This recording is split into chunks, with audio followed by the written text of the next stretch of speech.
मेरी सहेली बहुत ही अमीर थी, लेकिन वह मां नहीं बन पा रही थी। एक दिन उसने मुझे कहा कि तुम्हें मेरे पति से बच्चा पैदा करके देना होगा, और अगर तुम यह काम कर लेती हो तो मैं तुम्हें 50 लाख रुपए दूंगी। पैसों के कारण मैं तैयार हो गई, क्योंकि मैं बहुत ही गरीब थी और मुझे पैसों की बहुत ही जरूरत थी। लेकिन जैसे ही इस काम को अंजाम देने के लिए मैं अपने सहेली के कमरे में गई, तो वहां पर जाते ही मेरे होश उड़ गए। मेरे मुंह से चीख निकल गई। मेरी आंखों के आगे अंधेरा छा गया, क्योंकि मेरी सहेली का पति, मेरा नाम सुप्रिया है। मैंने बचपन से ही इतनी गरीबी देखी है कि मुझे अपने आप से ही चिढ़ हो गई थी। ऐसा लगता था जैसे कि मेरी जिंदगी में दुख तकलीफ गरीबी के अलावा और कुछ लिखा ही नहीं है। जब मैं किसी को अच्छे से खाते पीते देखती, अपने पति के साथ घूमते देखती, खुद के लिए खरीदारी करते देखती, तो मेरा मन भी वह सब करने के लिए मचलने लगता था। लेकिन मैं क्या करती? मैं तो इतनी गरीब थी कि बस सिर्फ सभी को देखा ही करती थी। शौक अरमान तो मेरे सारे धरे के धरे रह जाते थे। मेरी शादी हो गई तो मुझे लगा अब मेरी जिंदगी सफल हो जाएगी, लेकिन यहाँ पर मुझे सिर्फ धोखा ही मिला।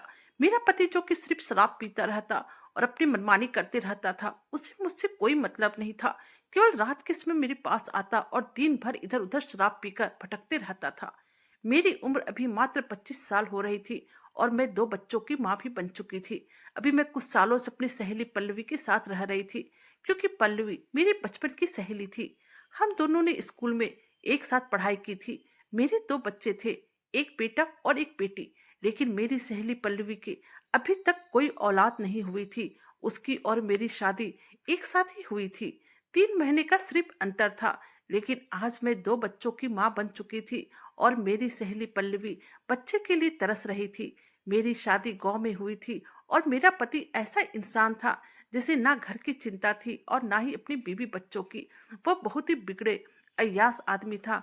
उसे अपने माँ बाप का भी ख्याल नहीं था, और इसलिए मैंने फैसला कर लिया था कि मैं खुद नौकरी करूंगी और अपने बच्चों का पेट पालूंगी। क्योंकि मैं खुद तो दुख झेल सकती थी, लेकिन अपने बच्चों को यूं किसी चीज के लिए तरसते हुए नहीं देख सकती थी। मैं नहीं चाहती थी कि मेरे बच्चे भी मेरी ही तरह हर चीज के लिए तरसे। इसलिए अब मैं अपनी सहेली पल्लवी के बंगले में बने सर्वेंट क्वार्टर में रहने लगी थी, क्योंकि मैं पल्लवी के यहाँ काम करती थी। मेरी सहेली पल्लवी बहुत ही अमीर थी।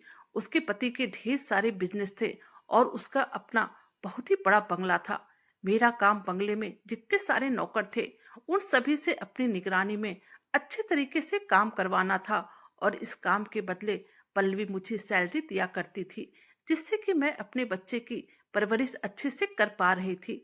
उसने मुझे अपने बंगले में रहने के लिए एक छोटा सा सर्वेंट क्वार्टर भी दे दिया था, जिसपे मैं अपने दोनों बच्चों के साथ रहती थी और मेरा पति गांव में रहता था। मैं पिछले 4 सालों से इस बंगले में रह रही थी और यहीं पर काम कर रही थी। मेरी सहेली को अभी तक कोई बच्चा नहीं हुआ था, और अभी तक उसमें न जाने कितनी कोशिश कर ली थी। बड़े से बड़े डॉक्टर को दिखा लिया था, पीर बाबा साधु तांत्रिक सभी को दिखा लिया था, और जिसने जो जो बोला था वह सब मेरी सहेली ने किया था।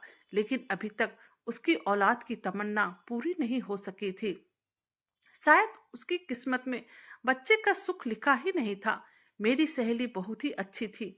उसने हमेशा मेरा साथ दिया था। जब भी मुझे किसी चीज की दिक्कत होती, मेरी सहेली हमेशा ढाल बनकर खड़ी रहती थी। मैं अपने आप को खुशकिस्मत समझती थी कि भगवान ने मुझे और कुछ दिया ना दिया हो, लेकिन उसने मुझे इतना अच्छा दोस्त अवश्य दिया था, जिससे कि मैं अपनी मन की हर बात कह सकती थी।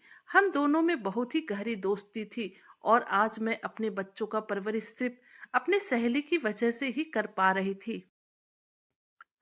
मैं इतनी गरीब थी कि मैं आगे की पढ़ाई ना कर सकी, और फिर किसी तरह जोड़ तोड़कर मेरे पापा ने मेरी शादी करवा दी। मेरा बचपन मेरी सहेली के साथ ही पूरा हुआ था।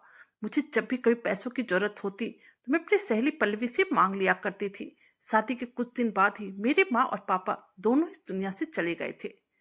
लेकिन मैं पल्लवी से हमेशा ही मिला करती थी और हमेशा उसे अपने मन की बात बताया करती थी। मैं अपनी सारी प्रॉब्लम उसके साथ शेयर करते रहती थी।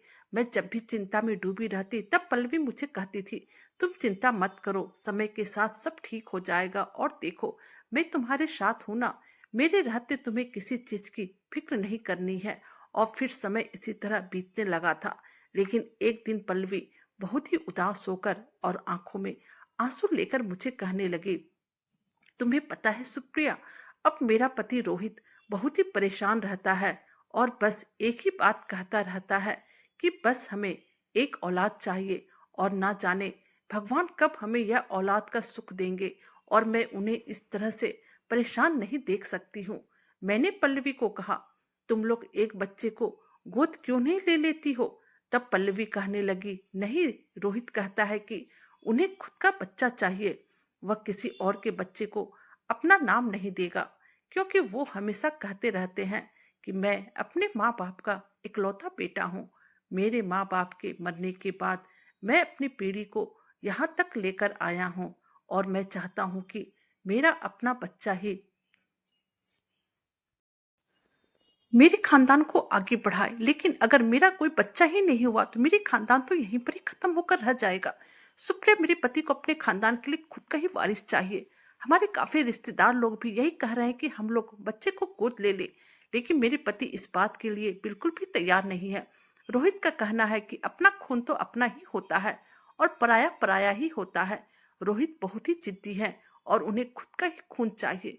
तुम्हें पता है सुप्रिया, हम लोग ने हर तरह की कोशिश करके देख ली, लेकिन मैं अभी तक प्रेग्नेंट नहीं हो पा रही हूँ।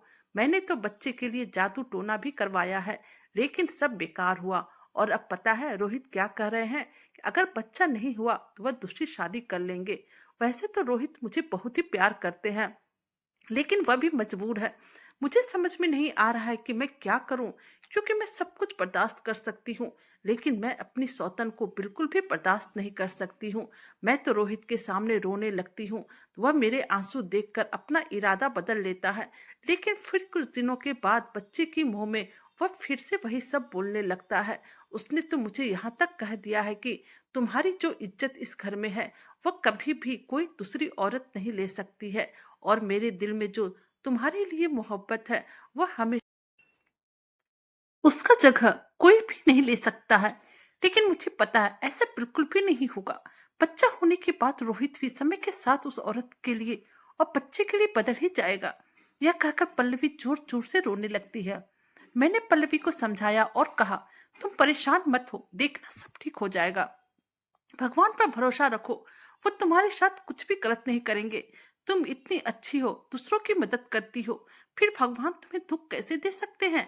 पल्लवी कहने लगी, तुम्हें नहीं पता, न जाने मैं अपने पति की दूसरी पत्नी को कैसे बर्दाश्त कर पाऊंगी। मैं नहीं चाहती कि मेरे इस घर में मेरी सौतन आए। मैं रोहित से बहुत ही प्यार करती हूँ और मैं उसे किसी भी पराई औरत के साथ बिल्कुल भी बर्दाश्त नहीं कर सकती हूँ।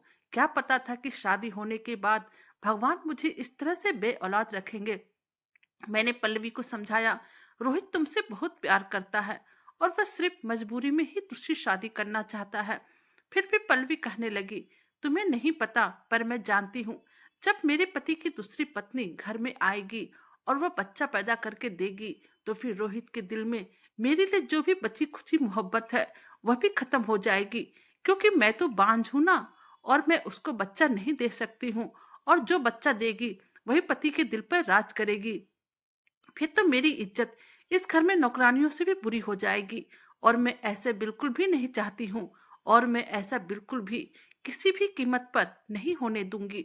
तुम देखना, मैं कोई ना कोई रास्ता अवश्य ही निकाल लूंगी। पल्लवी हद से ज्यादा परेशान थी। अभी वह मुझसे यह सब कह ही रही थी कि अचानक से वह मेरी तरफ बहुत ही गौर से देखने लगी। उसका मेरी तरफ यूं देखना मुझे समझ में नहीं आया कि आखिर ये मेरी तरफ इस तरह से क्यों देख रही है।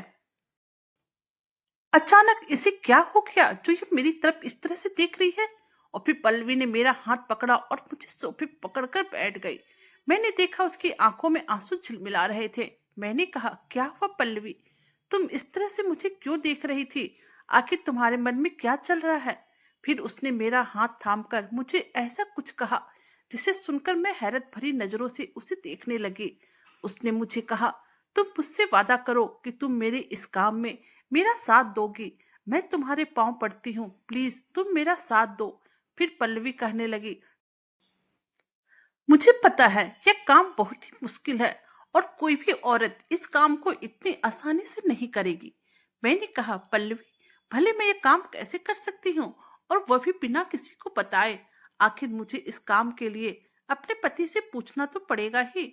मेरी बात सुनकर पल्लवी सोच में पड़ गई।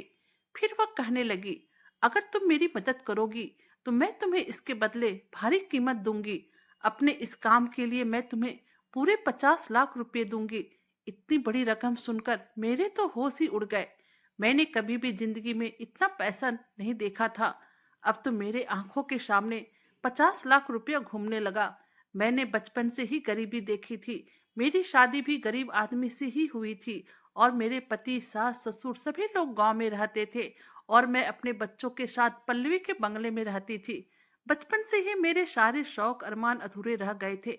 सोचा था शादी करके पति के घर जाऊंगी, मेरे सारे शौक अरमान पूरे होंगे, लेकिन वह भी अधूरा ही रह गया।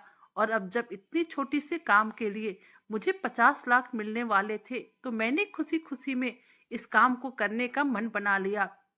क्योंकि इसका एक कारण यह भी था, मेरे पति ने ना जाने कितने लाख का कर्ज अपने सर पर चढ़ा रखा था।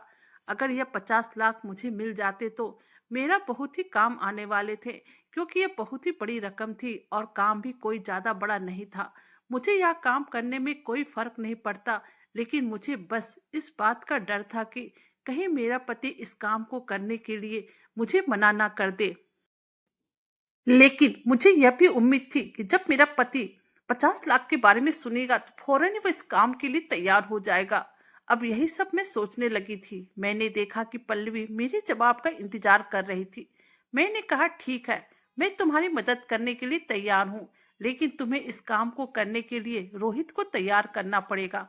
पल्लवी बोली, तुम इसकी फिक्र मत करो, मैं रोहित को तैयार कर लूंगी। फिर मैंने कहा, अगर बाहर वालों को इस बारे में पता चल गया तो तुम्हें पता है ना कि कितनी बदनामी होगी। तुम्हारी और तुम्हारे पति की इज्जत खराब हो जाएगी। और सबसे बड़ी बात यह है, क्या रोहित इस काम के लिए राजी हो जाएंगे? पल्लवी कहने लगी, जब मेरा पति दूसरी शादी के लिए तैयार है तो इस काम के लिए वह बहुत ही आसानी से तैयार हो जाएंगे। आखिर वह बच्चे के खातिर ही तो दूसरी शादी करने को तैयार था। फिर मैंने कहा, ठीक है पल्लवी, तुम अपने पति रोहित से बात कर लो, उसके बाद ही हम इस काम की शुरुआत करेंगे, क्योंकि यह बहुत ही बड़ा काम है और खतरनाक भी है। फिर पल्लवी कहने लगी, मुझे पता है यह छोटा मोटा काम नहीं है, बल्कि बड़ी बात है। मैंने कहा, तुम एक बार फिर से सोच लो, ऐसा ना हो कि बाद में तुम्हें पछताना पड़े। पल्लवी कहने लगी, मैंने फैसला बहुत ही मुश्किलों के साथ लिया है, और मैं अपने इस फैसले से पीछे हटने वाली नहीं हूँ। और तुम मेरी चिंता मत करो, मैं खुद को संभाल लूंगी, बस तुम मेरी मदद करने के लिए तैयार हो जाओ। पल्लवी शुरू से ही अपने इरादों की पक्की थी। अब उसने इरादा कर लिया तो वो पीछे हटने वालों में से नहीं थी। उसने कहा कि सारी जिंदगी बर्दाश्त करने से तो अच्छा है कि एक ही बार में यह उपाय निकाल कर मैं इस परेशानी से छुटकारा पा लूं। यह काम मेरे लिए भी आसान नहीं था। पहले तो मुझे अपने पति से अनुमति लेनी थी, उसके बाद ही मुझे इस काम को अंजाम देना था। यह काम सच में दिल दहलाने वाला था। घर आकर मैंने अपने पति को फोन किया और पल्लवी और रोहित के बारे में सभी कुछ बता दिया, और उस पैसों के बारे में भी बता दिया जो कि काम होने के बाद मिलने वाला था।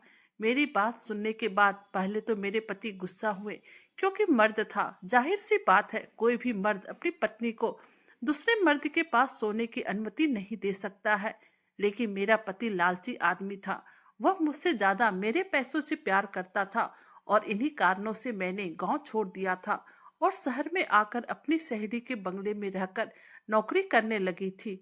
हाँ, मैं हर महीने थोड़े पैसे गांव भेज दिया करती थी, जिससे कि मेरे सास ससुर, मेरे पति का गुजारा हो जाया करता था।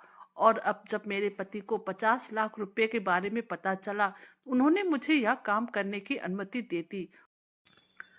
और जब मैंने ये खुशखबरी पल्लवी को बताई कि मेरा पति राजी हो गया है, वो बहुत ही खुश हो गई। पल्लवी ने मुझे खुशखबरी दी, उसका पति भी इस काम को करने के लिए तैयार हो गया है। पहले तो थोड़ा नखरे दिखा रहे थे, लेकिन उन्हें बच्चा चाहिए और अपना खून चाहिए, इसलिए वह इस काम के लिए राजी हो गया। रात होते पल्लवी ने मुझे अपने कमरे में भेज दिया। आज मैंने पल्लवी की आंखों में आंसू देखा और उसे इस तरह तड़पते हुए देखा जैसे कि कोई मछली बिन पानी की तड़पती है। कभी कभी हम औरत कितना मजबूर हो जाते हैं कि ना चाहते हुए भी हमें वह काम करना पड़ता है जिसके लिए हम लोग कभी सपने में भी नहीं सोच सकते हैं। और आज पल्लवी भी मजबूरी में वही काम कर रही थी, ना चाहते हुए भी सिर्फ बच्चों के लिए मुझे अपने पति के पास भेज रही थी। मैंने देखा कि पल्लवी और रोहित दोनों एक दूसरे से हद से ज्यादा प्यार करते थे, लेकिन आज एक बच्चे के कारण दोनों को यह दिन देखना पड़ रहा था। भगवान ना करे कभी किसी औरत को अपने जीवन में दिन देखना पड़े। खैर, जब मैंने पल्लवी की आंखों में आंसू देखे तो उसे कसकर गले से लगा लिया और कहा, तुम बिल्कुल मायूस मत हो, देखना सब कुछ ठीक हो जाएगा। तुम जिस मकसद से मुझे अपने पति के पास भेज रही हो, देखना भगवान तुम्हारा इरादा जल्द ही पूरा करेंगे। तुम्हें बहुत ही जल्द औलाद मिल जाएगी। पल्लवी कुछ ना बोली, सिर्फ हल्का सा मुस्कुराई, लेकिन आज उसकी इस मुस्कुराहट में भी मुझे दर्द नजर आ रहे थे। और अब मैं रोहित और पल्लवी के कमरे में आ गई थी। अंदर आते ही मेरा दिल अजीब सा धड़क रहा था। किसी दूसरे के पति के साथ रात गुजारना छोटी बात ना थी। आज तक मुझे मेरे पति के अलावा किसी दूसरे मर्द ने हाथ तक नहीं लगाया था।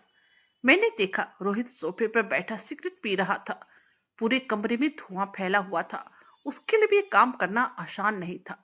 वो मुझे देखकर अपनी सिगरेट बुझाई और मेरे पास आकर कहने लगा, देखो सुप्रिया, मैं जो कुछ भी कर रहा हूँ बहुत ही मजबूरी में कर रहा हूँ। मैंने कहा, तुम्हारी मजबूरी मैं समझ सकती हूँ। फिर धीरे धीरे रोहित मेरे करीब आता चला गया। उसके चेहरे पर इस समय दर्द साफ नजर आ रहा था। उसने मुझे अपनी बाहों में समेट लिया और अपनी आंखें बंद कर ली। शायद वह पल्लवी को अनुभव कर रहा था। फिर मेरी और उसकी यह रात आज कांटों पर गुजरी थी। और फिर जैसे हमने सोचा था वैसे ही हुआ। हमें ज्यादा इंतजार करने की जरूरत नहीं पड़ी। जल्द ही मेरी तबीयत खराब रहने लगी। पल्लवी ने मुझे शहर के सबसे अच्छे डॉक्टर को दिखाया और डॉक्टर ने हमें गुड न्यूज सुना दिया। पल्लवी और रोहित बहुत ही ज्यादा खुश हो गए थे। पल्लवी से ज्यादा तो रोहित खुश नजर आ रहे थे। उसकी खुशी का कोई ठिकाना ही नहीं था। और मेरी आंखों के सामने अब सिर्फ 50 लाख रुपए घूमने लगे थे। और उन दोनों के आंखों के सामने उनका आने वाला बच्चा घूम रहा था। रोहित ने अपने सारे रिश्तेदार को बता दिया कि पल्लवी प्रेग्नेंट है। सारे रिश्तेदार बहुत ही खुश हो गए। अब उन दोनों ने सुकून की सांस ली, क्योंकि वह उनकी परेशानियों खत्म होने वाली थी। उन दोनों के चेहरे पर इतनी खुशी थी, एक पल तो मुझे घबराहट सी होने लगती थी। अब समय यूं ही बीतने लगा था, लेकिन जैसे जैसे दिन गुजरते जा रहे थे, मेरी घबराहट और परेशानियां बढ़ती ही जा रही थी। और इधर रोहित और पल्लवी दोनों अपने आने वाले बच्चे का सपना मन में सजाए हुए था। पल्लवी मेरा बहुत ही ध्यान रखती थी। हर समय मुझे ताजा खाना खिलाती, फल, ड्राई फ्रूट सभी कुछ अपने हाथों से समय समय पर देती रहती। मेरा रेगुलर चेकअप भी करवाती रहती। इतने दिनों से मैं उन लोगों का सेवा कर रही थी और आज वह लोग मेरी सेवा कर रहे थे, जैसे कि मैं इस घर की रानी हूँ और वह सब मेरे नौकर है। लेकिन हमारे लिए एक नई मुसीबत आ गई थी। जैसे ही रोहित के रिश्तेदारों को पता चला कि पल्लवी प्रेग्नेंट है, तो सब उससे मिलने के लिए घर पर आने लगे थे। और सभी लोग अलग अलग तरह तरह के सवाल पल्लवी से कर रहे थे। लेकिन पल्लवी तो प्रेग्नेंट नहीं थी, तो उसे उस सवालों का जवाब देने में बहुत ही मुश्किलों का सामना करना पड़ रहा था। वो बहुत ही ज्यादा कंफ्यूज हो जाती थी। इस परेशानी को देखते हुए एक दिन रोहित ने कहा, अब यहाँ पर रहना हम लोगों के लिए ठीक नहीं है, क्योंकि कोई ना कोई रिश्तेदार आते ही रहते हैं। और कहीं ऐसा ना हो कि उन्हें पता चल जाए कि पल्लवी प्रेग्नेंट नहीं है, बल्कि प्रेग्नेंट होने का नाटक कर रही है, तो फिर हम लोगों को और भी ज्यादा बदनामी हो जाएगी। इसलिए अब हम लोग दूसरे बंगले में, जो कि दूसरे शहर में बना हुआ था, वहीं पर जाकर रहेंगे। और वहां पर हम आराम से समय गुजार लेंगे। लोगों से कह देंगे कि डॉक्टर ने हवा पानी बदलने की सलाह दिया है, क्योंकि एक ही जगह पर रहने के कारण बच्चों की सेहत पर असर पड़ सकता है। रोहित का यह आइडिया मुझे और पल्लवी को भी अच्छा लगा। फिर हम लोग दूसरे शहर में बने बंगले में चले आए। अब यहाँ पर हम लोग रहने लगे थे। एक नौकरानी और एक चौकीदार भी हम लोगों के देखभाल के लिए इस बंगले में रह रहे थे। इस घर में जरूरत की हर चीज मौजूद थी। यहाँ पर आकर हम लोग बहुत ही खुश थे। मैं कभी कभी सोचती थी कि पल्लवी इतनी अच्छी लड़की है, फिर भी भगवान न जाने क्यों इसकी गोद सोनी रखी। आखिर भगवान ने क्यों इसके साथ बुरा किया, मैं समझ नहीं पा रही थी। अब समय यूं ही बीतने लगा था। मेरा बच्चा अब मेरे पेट में लात मारने लगा था। पहली बार जब उसने मेरे साथ यह हरकत करनी शुरू की, तो मुझे बहुत ही अजीब महसूस हुआ। आधी रात को अचानक मेरी आंखें खुल गई और मैं उठकर बैठ गई और मैंने जैसे ही अपने पेट पर हाथ रखा, मुझे कुछ अजीब सा महसूस हुआ। ऐसा लगा कि कोई मुझे पुकार रहा है। मैंने ध्यान से सुना तो मेरा बच्चा मुझे पुकार रहा था और कह रहा था, माँ, मैं सिर्फ आपका बच्चा हूँ, मुझे किसी को मत दे देना, मैं सिर्फ तुम्हारा हूँ और तुम मुझे बस अपने पास रखो। और फिर पता नहीं, जब से मैंने ये खुली आंखों से सपना देखा, मैं बहुत ही परेशान हो गई। दूसरे तीसरे दिन भी मुझे बस यही सपने आने लगे थे, जैसे कोई छोटा बच्चा रो रहा हो और मेरी उंगली पकड़कर मुझसे कह रहा हो कि माँ, मुझे खुद से अलग मत करो। और अब मैं जाग जाग कर रातें बिताने लगी थी, क्योंकि अब हर रात मेरे साथ ऐसा ही होता था। शायद अंदर ही अंदर मेरी नीयत भी बदलने लगी थी। अब मैं परेशान थी। मुझे 50 लाख बेकार लगने लगे थे। मुझे लग रहा था 2 बच्चे होने के बाद भी मुझे और बच्चों की चाहत नहीं रहेगी और मेरे लिए पैसा जरूरी होगा। बच्चे नहीं, क्योंकि बच्चे तो मुझे मिल ही चुके थे, लेकिन मेरा यह ख्याल गलत साबित हो गया था। बच्चा पहला हो, दूसरा हो या फिर तीसरा हो, अपना बच्चा अपना ही होता है। हम दोनों ही सिर्फ इस घर में रह रहे थे। रोहित अपना बिजनेस के कारण यहाँ पर नहीं रह पा रहा था, लेकिन वह हफ्ते हफ्ते घर का चक्कर लगा ही लेता था और जब भी आता वह ढेर सारे फ्रूट्स और खाने पीने का सामान लेकर ही आता था। इधर डॉक्टर से मेरा लगातार चेकअप भी चल रहा था और जैसे जैसे डिलीवरी का दिन नजदीक आ रहा था, पल्लवी और रोहित बहुत ही खुश नजर आ रहे थे, लेकिन मेरा मन बिल्कुल ही बेचैन था। वह लोग मेरे ऊपर पानी की तरह पैसे बहा रहे थे और मेरा दिल इधर बार बार बच्चे के लिए तड़प रहा था। इस बार जैसे ही डॉक्टर के पास चेकअप कराने के लिए गई, डॉक्टर ने दूसरे दिन ही भर्ती होने के लिए कह दिया। आज रात पल्लवी ने मुझे कहा, बस सिर्फ आज की रात ही रह गई है और सुबह देखना मेरा बच्चा भी इस दुनिया में आ जाएगा। अगले दिन सुबह 9 बजे मुझे अस्पताल में एडमिट होना था। न जाने क्यों मुझे डर लगने लगा और अब मैं मन ही मन सोच लिया कि नहीं, चाहे जो भी हो जाए, मैं अपना बच्चा किसी को भी नहीं दूंगी। भले इस बच्चे का बाप रोहित था, लेकिन माँ तो मैं थी जो इस बच्चे को जन्म देने वाली थी। पूरे 9 महीने मैंने इस बच्चे को अपने पेट में पाला है। मैं उसे कैसे किसी दूसरी औरत की गोद में डाल सकती थी। मैंने सोच लिया था यह बच्चा मेरा है और मैं इसे 50 लाख में तो क्या, 50 करोड़ में भी किसी को नहीं दूंगी। मेरी नीयत, मेरा इरादा 2 दिन में ही बदल चुका था। मैंने देखा पल्लवी रात होने के बाद अपने कमरे में चली गई थी, तो मैंने जल्दी से अपना सामान पैक किया और अपने दोनों बच्चों को साथ लेकर चुपके से वहां से भाग गई। मुझे अब लेबर पेन भी शुरू हो चुका था, क्योंकि डिलीवरी का समय हो चुका था। मैं जल्दी से रात वाली बस में बैठ गई और रोहित और पल्लवी को बहुत बड़ा धोखा देकर वहां से निकल आई थी, क्योंकि मुझे अपना बच्चा चाहिए था। पीछे पल्लवी और रोहित का क्या हाल होगा, मुझे इस बारे में कुछ भी लेना देना नहीं था। मुझे सिर्फ अपने बच्चे का ख्याल था। तो मैं अपने गांव पहुंच गई, लेकिन मैं अपने घर नहीं गई, क्योंकि मेरा पति तो वहां पर 50 लाख का आस लगाए बैठा था। मेरे पति के ऊपर बहुत सारा कर्जा था। इन 9 महीनों में उसने पैसों के कारण न जाने कितने सपने सजा लिए थे। अगर मैं उसके पास खाली हाथ चली जाती, तो वह मुझे किसी भी कीमत पर फिर से रोहित और पल्लवी के पास लेकर ही जाता, क्योंकि उसे मुझे और मेरे बच्चे से कोई मतलब नहीं था। तो सिर्फ उसे 50 लाख रुपये से, वह एक लालची इंसान था। वह कभी भी मेरी ममता को नहीं समझ सकता था, क्योंकि वह तो 50 लाख रुपये के बारे में सुनकर इतना खुश हुआ था कि तो उसके बारे में बता ही नहीं सकती हूँ। जब भी मेरी उसकी फोन पर बात होती थी, वह हमेशा सिर्फ और सिर्फ पैसे के बारे में ही चर्चा करते रहता था। अपने गांव पहुंचने के बाद अब मैं एक दाई के पास चली गई। मेरे दोनों बच्चे भी उसी औरत ने पैदा किए थे। मैं उसके घर जाकर जोर जोर से दरवाजा खटखटाने लगी थी। उस वक्त सुबह के 4 बज रहे थे और फिर जैसे ही दाई ने दरवाजा खोला, मुझे देखकर कहने लगी, तुमने काफी समय के बाद बच्चों के बारे में सोचा। मैंने कहा, हाँ, भगवान की यही मर्जी थी जो इतने सालों के बाद मुझे अब ये तीसरा बच्चा दिया है। यह कहकर मैं खामोश हो गई थी, क्योंकि मुझे दर्द हो रहा था। मेरी डिलीवरी का टाइम आ गया। मैंने कहा, मैं इसके लिए आपके पास आई हूँ। मुझे मेरा बच्चा सही सलामत चाहिए। मुझे यह भी डर लग रहा था कि कहीं रोहित और पल्लवी भी यहाँ पर ना आ जाए और मुझसे मेरा बच्चा न छीन ले। मुझे जल्द से जल्द अपना बच्चा लेकर कहीं दूर जाना होगा। मैं अपने घर वापस नहीं जा सकती थी। लगभग आधे घंटे की मेहनत के बाद मैंने एक बच्चे को जन्म दिया और मेरी खुशी का कोई ठिकाना नहीं था।